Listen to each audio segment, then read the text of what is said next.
How tokenized assets can replace money and why universal payments using fractionized assets is unlikely to happen soon, says Marcelo Prates.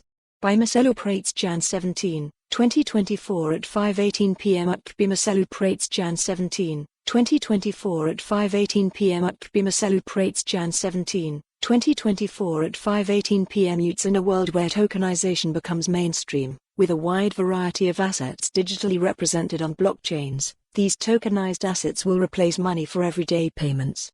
That's the intriguing argument recently made on Forbes by David Birch, a veteran British expert on digital identity and money. Marcelo M. Prates, a CoinDesk columnist, is a central bank lawyer and researcher. Instead of selling your mutual fund shares to get dollars that can then be used to buy a car, you could just transfer some of the shares to the dealership over a blockchain.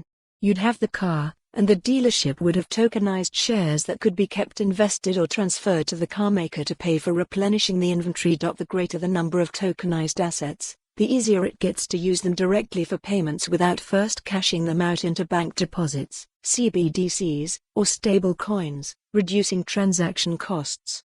If any asset can be tokenized, fractioned, and then seamlessly transferred on blockchains, you could always use your tokens for payment, no matter what your tokens represent, from securities or Bored Apes to houses or airline tickets. The general acceptance of tokens rests on the assumption that someone down the network will be willing to take the tokenized asset. Follow the URL for the full article. For more on this story, visit the news article link.